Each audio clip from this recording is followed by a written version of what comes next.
Ambassador Zethkri stood before the massive viewing screen in the Galactic Council's evaluation chamber. His four eyes studied the data streams that flowed across the display like digital waterfalls.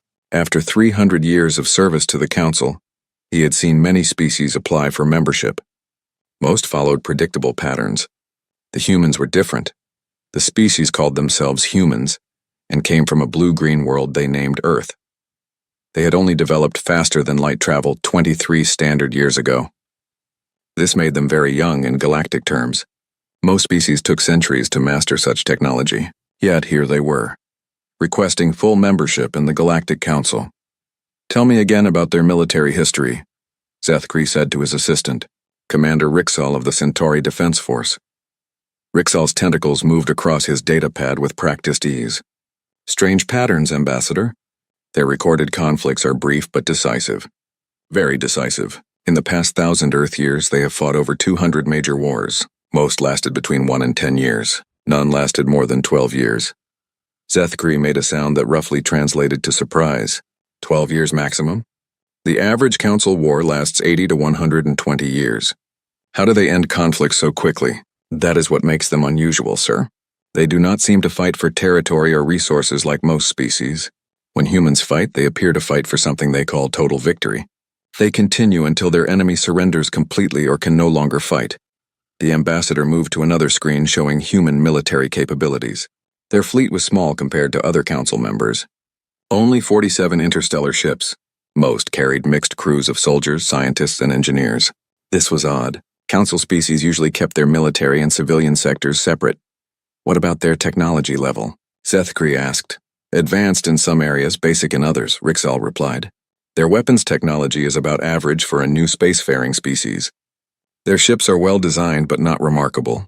However, their information systems are quite sophisticated. They seem very interested in communication networks and data analysis." Zethkri nodded. Many species developed strong information systems. It was necessary for managing interstellar civilizations. Still, something about the human approach felt different. Their applications mentioned something called intelligence gathering as a core military doctrine. Most species gathered information about enemies during wars. Humans seemed to gather information about everyone all the time. "Show me their political structure," the ambassador requested. A new display showed Earth's governing system. Unlike most council species, humans did not have a single planetary government. Instead, they had nearly 200 separate nations. These nations often disagreed with each other. Yet somehow they had worked together to develop space travel and apply for council membership. How do they make decisions without a unified government? Zethkri wondered aloud. "They have something called the United Nations," Rixal explained. "All their nations send representatives to discuss major issues. When they applied for council membership, this organization voted. The vote was not unanimous, but it was close enough that they considered it binding. This was very unusual. Most species achieved planetary unity before reaching the stars. The few exceptions were usually species that had destroyed themselves in global wars. Humans seem to have avoided this fate despite having no central authority." Zethkri moved to the final set of data screens. These showed human cultural patterns and social structures. What he saw there made him pause. "Commander, are these cultural analysis reports correct?" Rixal checked his sources. "Yes, sir. Verified by 3 independent assessment teams. Humans appear to have something they call international law. They have agreed to rules about how they treat prisoners in war. They provide medical care to enemy wounded. They rebuild civilian areas damaged in conflicts. They even provide aid to defeated enemies." Aid to defeated enemies? Zethkri had never heard of such a thing. Why would they do that? The reports suggest it is part of their military doctrine. They believe that helping defeated enemies prevents future wars. They call it winning the peace. The ambassador sat down heavily in his chair. After 3 centuries of evaluating species, he thought he understood military thinking. Strong species conquered weak ones. Defeated enemies became slaves or were eliminated. Resources went to the victors. This was how the galaxy worked, but humans seemed to operate by different rules. They fought total wars but then helped their enemies recover. They had no unified government, but somehow made collective decisions. They were young in space but had sophisticated understanding of information warfare. "What is the preliminary threat assessment?" Zethkri asked. "Moderate," Rixal replied. "Their fleet is small. Their technology is adequate but not superior. Their political structure is unstable. Military analysts classify them as a minor threat that could become moderate with time. Zethkri looked at the assessment report on his screen. Everything Rixal said was true according to standard evaluation methods. Small fleet meant limited ability to project power. Average technology meant no significant advantages. Unstable government meant difficulty in sustained military campaigns. Yet something bothered him about this assessment. The humans had ended all their wars quickly and decisively. They had achieved spaceflight despite political divisions. They had developed sophisticated information systems. These facts did not fit the profile of a minor threat. Schedule a direct meeting with their delegation, Zethkri decided. I want to speak with them personally. Sir, that is unusual for a preliminary evaluation. Yes, it is. But these humans are unusual. Standard protocols may not be adequate. 3 days later, Zethkri sat across from the human delegation in a secure conference room. The human leader was a female named Ambassador Sarah Chen. She appeared calm and confident despite being surrounded by alien technology and multiple species. Ambassador Chen, Zethkri began, your application is being processed according to standard procedures. However, some aspects of your species require clarification. Of course, Ambassador Zethkri, we are happy to answer any questions. Your military history shows an unusual pattern, quick wars with decisive outcomes. Most council species fight longer conflicts with negotiated settlements. Can you explain this difference? Ambassador Chen was quiet for a moment. When she spoke, her voice was steady. Ambassador, my species learned something important from our early history. Long wars cause massive suffering for everyone involved. When conflict becomes unavoidable, we believe it is better to end it quickly and completely. How do you end conflict so completely? By removing the enemy's ability and desire to continue fighting. We target their military capabilities, not their civilian population. We gather detailed intelligence about their weaknesses. We coordinate our attacks for maximum effectiveness, and when they surrender, we help them rebuild so they have no reason to fight us again. Zethkri felt a chill run through his body. The human spoke about military strategy the way others might discuss weather patterns, calm, logical, efficient, yet she was describing tactics that could destroy entire civilizations. What about species that refuse to surrender? He asked. That has not happened yet. Ambassador Chen replied simply, we make the alternative to surrender very clear. The meeting continued for 2 more hours. The humans answered every question directly and honestly. They provided detailed information about their capabilities and intentions. They even offered to share some of their military doctrines with the council. After the humans left, Zethkri sat alone in the conference room. He had been evaluating species for 3 centuries. He had seen warrior races that conquered half their star systems.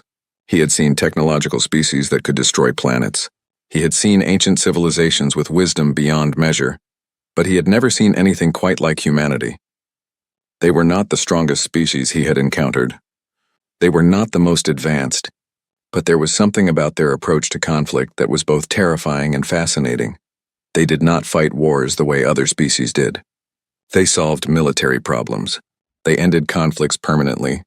They turned enemies into allies, all while maintaining moral standards that most species abandoned during wartime. Zethkri began typing his preliminary report. After much consideration, he changed the threat assessment from moderate to requires further evaluation.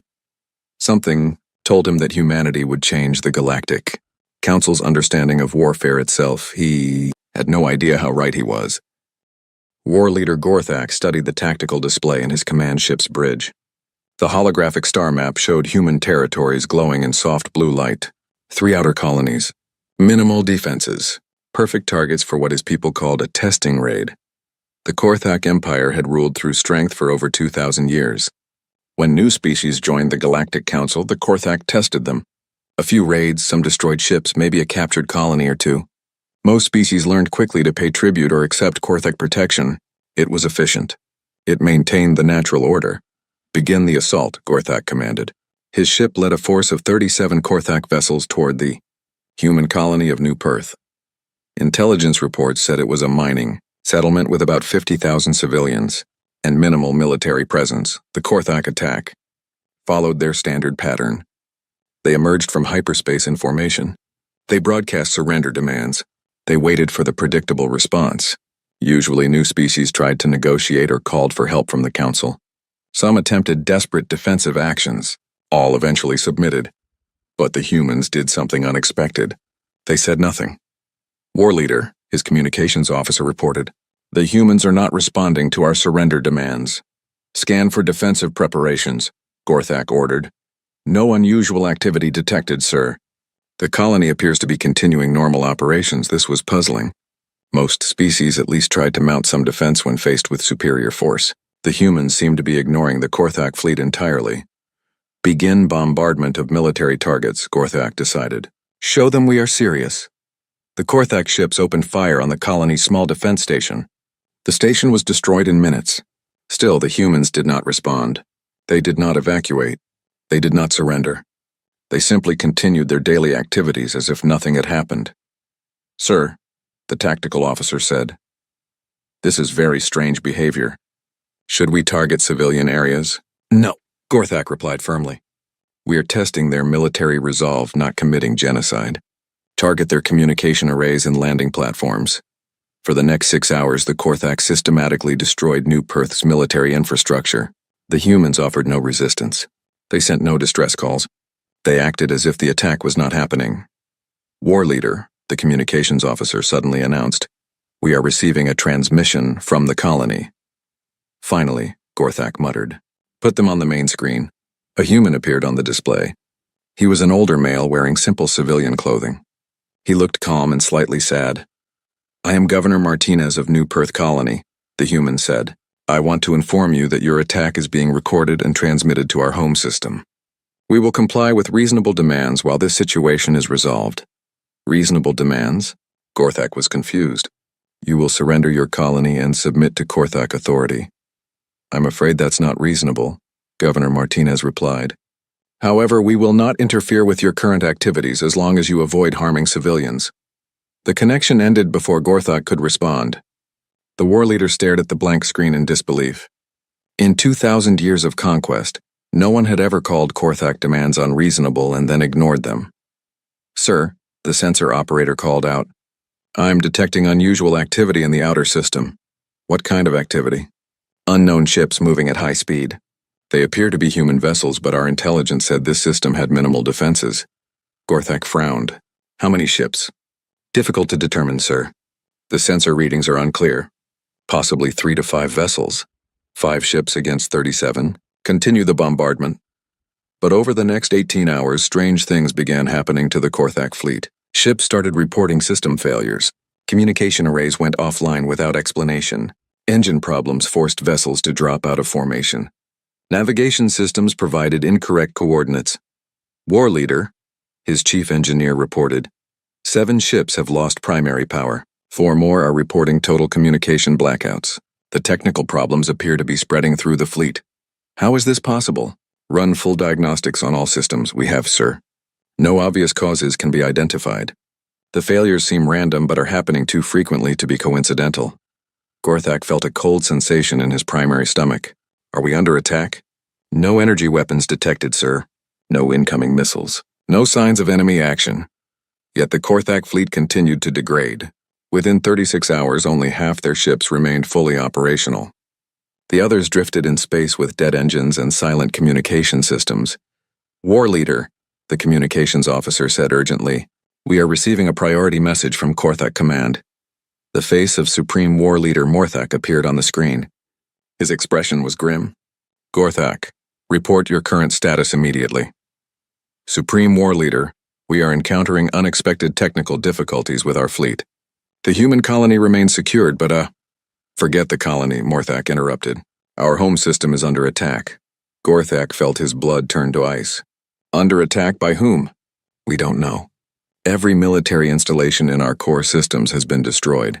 Our defense fleets have been eliminated. Our command centers are gone. The attacks happened simultaneously across 17 star systems. How many enemy ships? That's the problem. We never saw any ships. Our facilities simply exploded. All at the same time. Every missile depot, every shipyard, every command bunker. Gone." Gorthak's mind struggled to process this information. The Gorthak Empire controlled over 40 star systems. Their military infrastructure was spread across thousands of installations. No enemy could attack them all simultaneously without a massive fleet. "Supreme War Leader, what are your orders?" Return home immediately. All raiding operations are suspended. We need every ship for defense. Defense against what? You said you never saw enemy vessels. We don't know what we're defending against. That's what makes this terrifying. The transmission ended, leaving Gorthak staring at a blank screen. Around him, his bridge crew worked frantically to restore their ship's systems. But Gorthak barely noticed their efforts.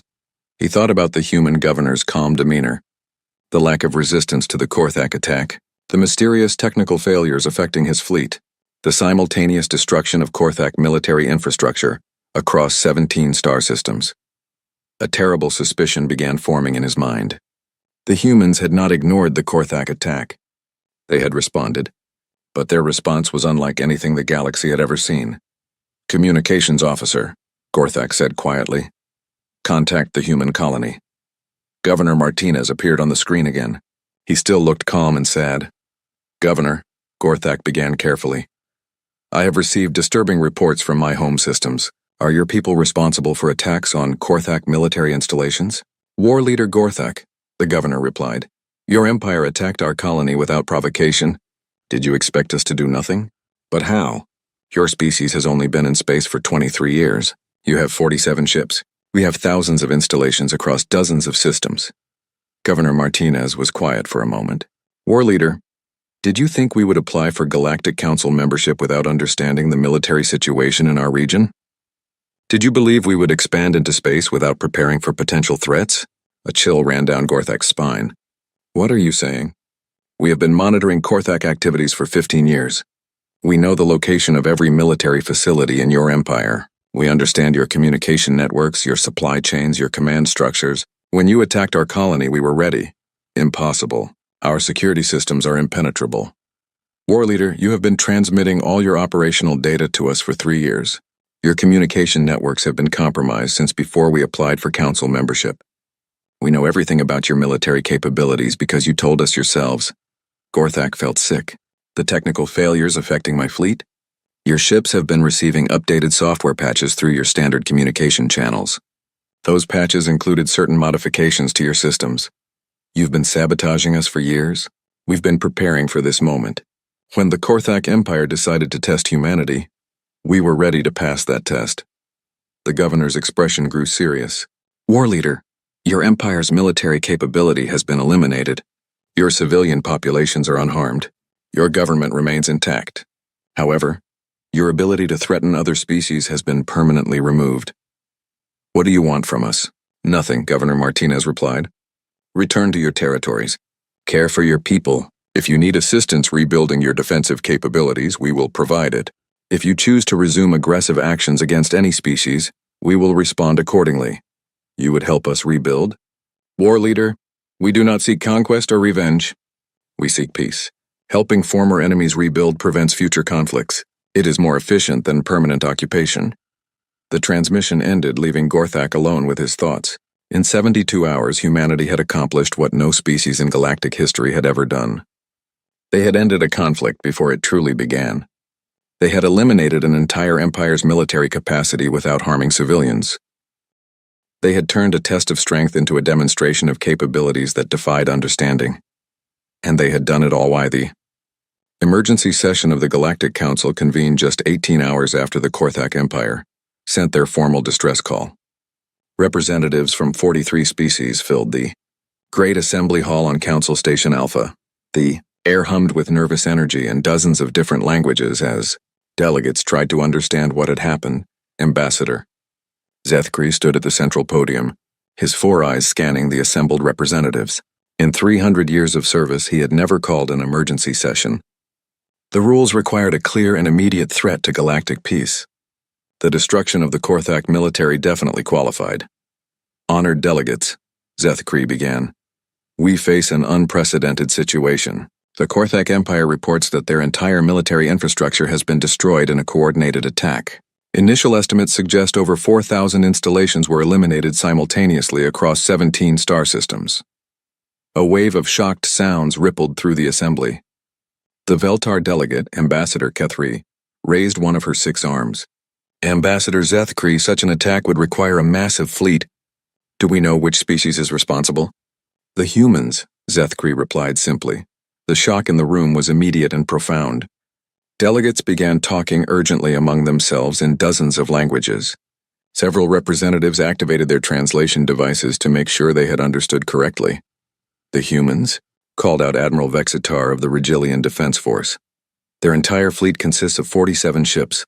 Even if every human vessel participated, they could not attack 4,000 targets simultaneously. That is what we need to investigate, Zethakri replied. I am authorizing immediate deployment of Council investigation teams to both human and Korthak space. We must understand what happened and how it was accomplished. Over the next 72 hours, 3 separate investigation teams gathered evidence from the aftermath of what was already being called the Korthak event. Each team brought back reports that challenged everything the Council thought they knew about warfare. The first team, led by military analyst Dex Allen of the Andromedan Strategic Institute, focused on the physical evidence. Their report was presented to the full Council 5 days after the emergency session. Honored delegates, Dex Allen began. Our investigation of destroyed Korthak facilities reveals several disturbing patterns. First, the attacks showed perfect intelligence about target locations and defensive capabilities. Every Korthak military installation was struck at its most vulnerable point. The analyst activated a holographic display showing the remains of a Korthak command center. Second, the attacks were precisely timed to occur during shift changes when defensive crews were at minimum strength. Third, the weapons used appear to be conventional human armaments, but they were delivered with impossible accuracy. Ambassador Kethri leaned forward. How do you mean impossible accuracy? The humans somehow placed explosive charges inside sealed bunkers, behind multiple layers of security. They destroyed command centers that were built underground and protected by energy shields. They eliminated ammunition depots that were hidden in asteroid fields with no external markings. A murmur of unease ran through the assembly. Several delegates activated their personal shields, an instinctive response to feeling threatened. How did they gain access to these secure facilities? Asked Admiral Vexitar. That is what our second investigation team discovered, Dexalan replied grimly. The second team had been led by Information Security Specialist Quinara of the Centauri Data Protection Agency. Her expertise was in analyzing communication networks and electronic warfare. Her report was even more disturbing than the first. Delegates, Quinara began. The humans did not break into Korthak facilities. They were invited in. Invited? Several voices called out simultaneously. The Korthak communication networks have been compromised for approximately 3 years. Every message, every tactical report, every supply order has been copied and analyzed by human intelligence systems. The Korthak Empire was essentially transparent to human observation. Quinara displayed a complex network diagram showing data flows between Korthak installations, but it goes deeper than simple surveillance. The humans have been gradually modifying Korthak software systems. Navigation computers, security protocols, even life support systems have been subtly altered over time. Modified how? Ambassador Zethakri asked. With backdoors and remote control capabilities. When the humans decided to eliminate Korthak military capacity, they did not need to attack from outside. They simply activated control systems that were already in place and turned Korthak weapons against Korthak facilities. The silence in the assembly hall was complete. Every delegate understood the implications. If humans could compromise Korthak networks so thoroughly, they could probably do the same to any council species. How long would such infiltration take? Asked the Veltar delegate. Based on the sophistication of the modifications, we estimate the humans began this operation before they applied for council membership, possibly before they achieved faster-than-light travel. Ambassador Zethakri felt a chill run through his body. You're saying they planned this while they were still confined to their home system? The evidence suggests they have been gathering intelligence on every major galactic power for decades. The Korthak attack may have been the trigger, but the capability to respond was prepared long in advance. The third investigation team had interviewed Korthak survivors and human officials. Their report, delivered by diplomatic analyst Rexuri of the Peaceful Mediation Corps, provided the most disturbing information of all. Delegates, Rexuri began, the humans freely admit to everything our other teams discovered. They acknowledge infiltrating Korthak networks. They confirm that their response was planned in advance. They take complete responsibility for eliminating Korthak military capabilities. Do they show any remorse? Asked Ambassador Kethri. That is the strangest part of their response. They express genuine sadness about the necessity of violence, but they also state clearly that they would do it again if threatened. Rexuri activated a recording of his interview with Admiral Sarah Chen, the human military commander. Her image appeared in the center of the assembly hall. "We are not a warlike people," Admiral Chen said in the recording. "We do not seek conflict or conquest, but we also will not allow aggressive species to threaten peaceful civilizations. When the Korthak Empire chose to test us, they forced us to demonstrate our capabilities." "Admiral Chen," Rexuri's voice came from the recording. "Your methods seem extreme. You eliminated an entire empire's military capacity in a single action." "Yes, we did. Quick, decisive action prevents long, costly wars. The Korthak Empire can no longer threaten anyone. Their civilian population is unharmed. Their government remains intact. They can rebuild their society however they choose as long as they choose peace. What if they choose war again?" Admiral Chen was quiet for a moment. "They will not choose war again. We have made the consequences very clear." The recording ended, leaving the assembly in stunned silence. Finally, Admiral Vextar spoke. "Are we to understand that humanity has the capability to eliminate any Council species' military forces?" Ambassador Zethkri consulted his notes from all 3 investigation teams. "According to our findings, yes. The humans appear to have been gathering intelligence on all major galactic powers for decades. They have likely infiltrated communication networks throughout Council space." "Why haven't they attacked other species?" asked the Andromedan delegate. "Because no one else has attacked them," Zethkri replied. "The evidence suggests humans only use their capabilities defensively. But their definition of defense includes eliminating threats permanently." Ambassador Kethri stood up slowly. "Ambassador Zethkri, what is the Council's position on humanity's membership application?" Zethkri looked around the assembly hall. He saw fear in many faces, but he also saw something else: curiosity, interest, and in a few cases, what might have been hope. "Honored delegates," he said carefully, "humanity has demonstrated military capabilities that exceed anything in our historical records. They have also demonstrated restraint and moral principles that are equally unprecedented. They eliminated the Korthak military threat but harmed no civilians. They offered to help their former enemies rebuild." "What do you recommend?" asked Admiral Vextar. "I recommend we carefully consider what humanity might mean for galactic peace. For 2,000 years, the Korthak Empire has terrorized smaller species through military intimidation. In 72 hours, humanity ended that threat completely. The question we must answer is whether this makes the galaxy safer or more dangerous." Zethkri paused, looking at each delegate in turn. "We have 3 options. We can deny humanity Council membership and risk making them an enemy. We can grant them membership and hope they continue to use their capabilities responsibly, or we can try to understand their methods and perhaps learn from them." "Learn from them?" the Veltar delegate asked. "Consider this. What if warfare itself could be made obsolete? What if conflicts could be ended permanently instead of simply pause between battles? What if the threat of decisive retaliation prevented?" The Council Military Committee convened in the highest security chamber on Council Station Alpha. 23 of the galaxy's most experienced military leaders sat around a circular table, each representing their species' finest strategic minds. At the center of the table, a single human sat calmly in a chair designed for much larger beings. Admiral Sarah Chen looked small compared to the alien military officers surrounding her. She wore a simple blue uniform with minimal decorations. Her hands were folded peacefully in her lap. She showed no signs of nervousness despite being outnumbered by representatives of species that could physically overpower her without effort. "Admiral Chen," began Supreme Commander Vorthek of the Regilian Defense Corps, "this committee has been tasked with understanding human military doctrine. Your recent actions against the Korthak Empire have raised many questions about your species' approach to warfare." "I understand, Supreme Commander. I am here to answer any questions you may have." Admiral Dex Allen of the Andromedan Strategic Institute leaned forward. "Admiral, our investigation revealed that humanity had been preparing for conflict with the Korthak Empire for years before they attacked you. This suggests a level of military planning that seems inconsistent with a peaceful species.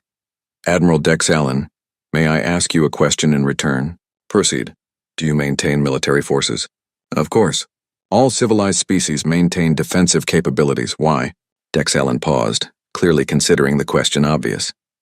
"To defend against potential threats." "Exactly," Admiral Chen replied. "Humans also defend against potential threats. The difference is that we identify and prepare for those threats before they become immediate dangers. General Klixara of the Centauri Peacekeeping Force spoke up. But Admiral, you infiltrated Korthak systems years before any conflict occurred. That goes far beyond defensive preparation. General, in human military thinking, the best defense is to prevent wars from starting. We study potential aggressors not to attack them, but to understand how to stop them if they attack others. Stop them how? Asked Fleet Admiral Nexuri of the Tau Ceti Defense Alliance. Admiral Chen was quiet for a moment, choosing her words carefully. By making the cost of aggression higher than any possible benefit they could gain. Supreme Commander Vorthak activated a holographic display showing the destroyed Korthak facilities. You eliminated 4,000 military installations in a single coordinated strike. Such an action required precise intelligence and perfect timing. How long did you plan this specific operation? We began gathering intelligence on Korthak military capabilities 12 years ago. Detailed operational planning started 8 years ago. The final attack plan was completed 3 years ago. 3 years ago? Admiral Dexelen looked shocked. You planned to destroy the Korthak military 3 years before they attacked you? We planned for the possibility that such action might become necessary. The Korthak Empire had a 2,000-year history of attacking smaller species. Logic suggested they would eventually attack us if we appeared weak.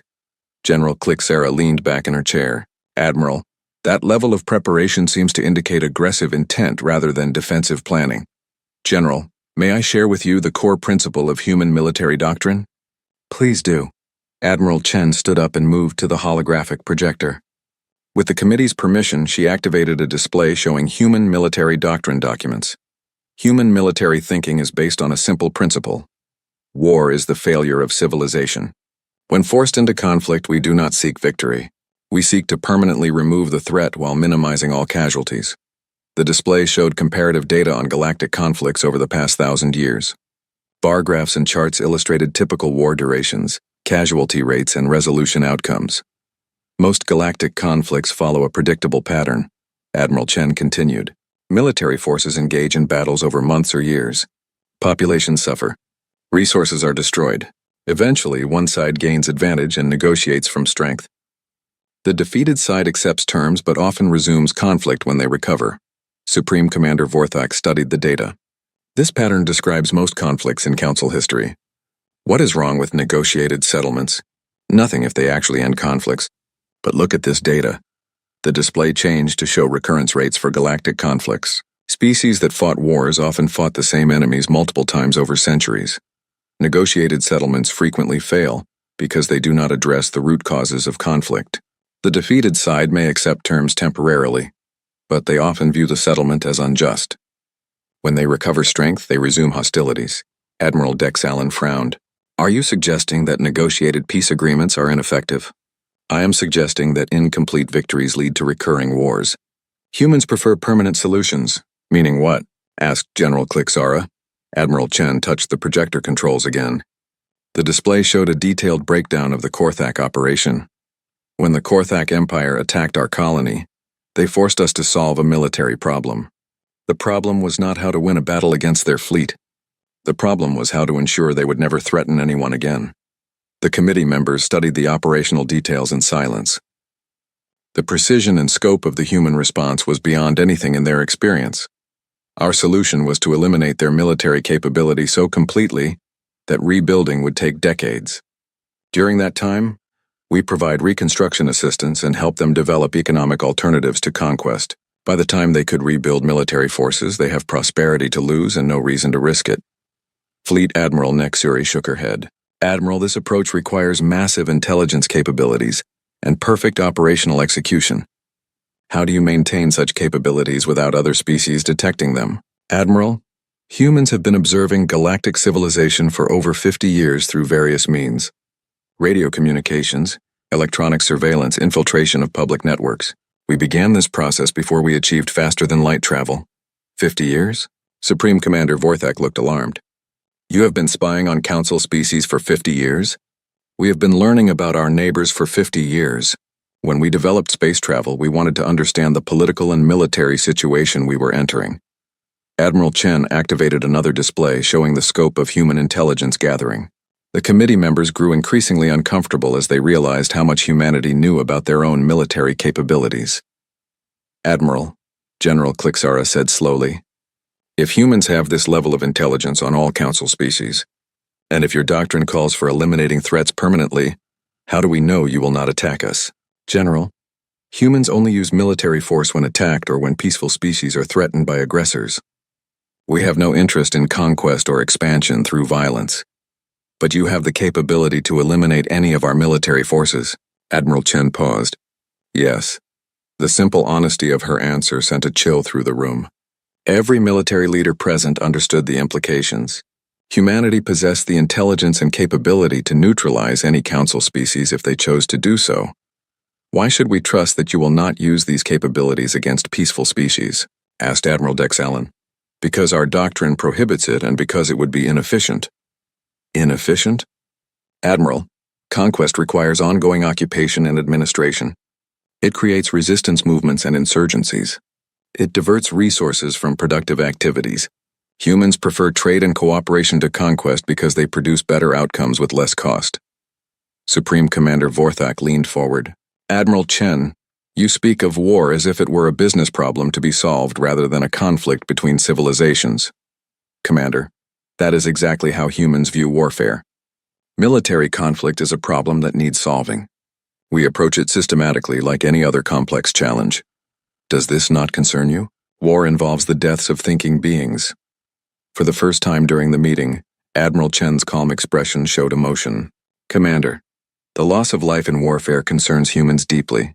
That is precisely why we seek to end conflicts quickly and permanently. Long wars kill more people than short ones. Recurring conflicts kill more people than permanent solutions. She touched the projector controls again. The display showed casualty comparisons between human conflicts and typical galactic wars. The Korthak operation resulted in 0 deaths. We eliminated their military capability without harming their personnel. In a conventional war, hundreds of thousands would have died over years of fighting. The committee members studied the casualty data. The numbers were stark. Human conflicts consistently showed lower death rates than comparable galactic wars. How do you achieve such low casualty rates? Asked Fleet Admiral Nexuri. By targeting systems rather than people. We destroy weapons, facilities, and equipment. We avoid unnecessary harm to military personnel and never target civilians. What about psychological warfare? Fear and intimidation are traditional military tools. Admiral Chen nodded. Humans do use psychological warfare, but not in the way you might expect. Our goal is to make potential aggressors understand that military action against us or our allies will fail completely. This understanding prevents conflicts from starting. General Klixara raised a new concern. Admiral, your methods seem to require that the Grand Assembly Hall of the Galactic Council had never hosted a session quite like this one. Representatives from 67 species filled every seat, and for the first time in Council history, the galleries were packed with observers from across known space. The debate over humanity's membership application had captured the attention of every civilized world in the galaxy. Ambassador Zethkri stood at the central podium, his 4 eyes surveying the unprecedented crowd. In his 3 centuries of service, he had seen many historic moments. But today felt different. Today, the Council would decide not just whether to admit a new species, but whether to embrace a fundamental change in how galactic civilization approached warfare and peace. Honored delegates, Zethkri began, we convene this session to vote on the membership application of the species known as humanity. The military committee has submitted their evaluation report. All investigative findings have been distributed. The floor is now open for final debate. Ambassador Kethri of the Veltar Confederation was the first to speak. She rose slowly, her 6 arms gesturing in patterns that indicated deep concern. Fellow delegates, I have reviewed all reports regarding human military capabilities. I have studied their doctrine and methods. I have considered their stated intentions. My conclusion is that humanity represents an existential threat to every species in this galaxy. A murmur ran through the assembly. Kethri's species was known for careful analysis and moderate positions. Her strong statement carried significant weight. The humans possess the ability to eliminate any of our military forces without warning. They have demonstrated this capability against the Korthak Empire. They admit to gathering intelligence on all council species for decades. If we admit them to membership, we essentially surrender our independence to a species that could destroy us at will. Several delegates voiced agreement. The fear in the room was tangible. Admiral Vextar of the Regilian Defense Force stood to respond. Ambassador Kethri raises valid concerns about human capabilities. However, we must also consider their actions. In 50 years of observation, humans have never attacked a peaceful species. They have used military force only when attacked themselves or when defending allies. But Admiral called out Representative Duxell of the Eridani Trade Federation. Their definition of defense includes eliminating threats before they attack.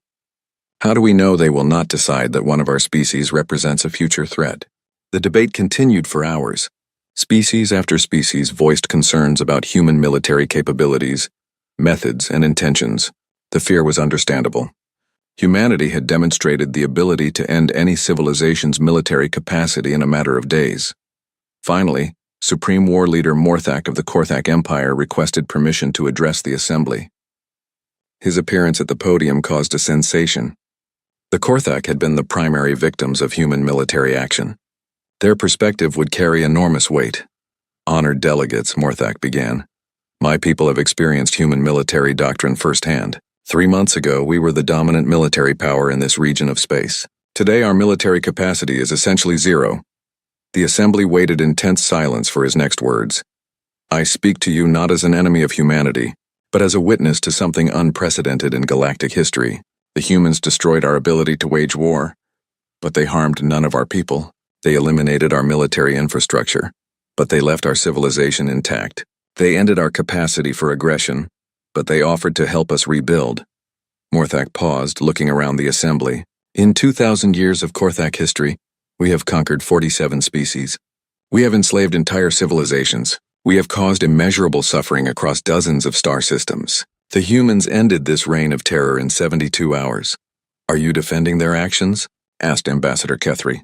I am stating facts, Ambassador.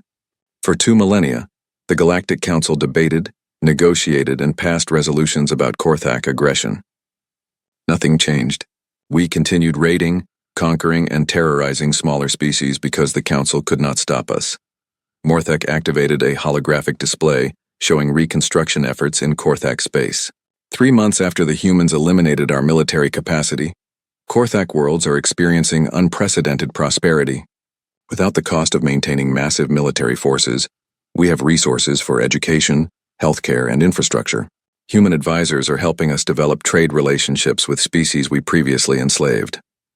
The assembly watched images of former Korthak worlds building schools instead of weapons factories, hospitals instead of military bases. Delegates, I ask you to consider this. Would the galaxy be safer if the Korthak Empire still possessed the ability to terrorize peaceful species? Or is it safer now that this threat has been permanently eliminated? The question hung in the air as Morthak returned to his seat. Several delegates who had been leaning toward rejecting human membership looked troubled by his words. Ambassador Yilketh of the Peaceful Meditation Coalition stood to speak. Her species was known for their philosophical approach to galactic politics. Fellow delegates, we face a choice between 2 paradigms. The traditional paradigm accepts that some species will choose aggression, and others must defend against them. Conflicts occur, peace is negotiated, and eventually new conflicts arise. This cycle has continued for millennia. She gestured toward the human delegation. Humanity offers a different paradigm. They suggest that aggression itself can be eliminated through decisive action, followed by generous reconstruction assistance. Instead of managing conflicts, they propose ending them permanently. But at what cost? Asked Representative Duxell. Human methods require massive intelligence capabilities and the willingness to use overwhelming force. Is this the kind of galaxy we want to live in? Admiral Sarah Chen rose from the human delegation seating area. Representative Duxell, may I address your concern? Sethkri granted permission for the human admiral to speak. Representatives, humans understand your concerns about our methods. We also understand your fear of our capabilities, but consider the alternative. Admiral Chen activated her own holographic display. In the past 1,000 years, there have been over 300 major conflicts in Council space. Most lasted decades. Many involved the same species fighting repeatedly. Casualties numbered in the billions.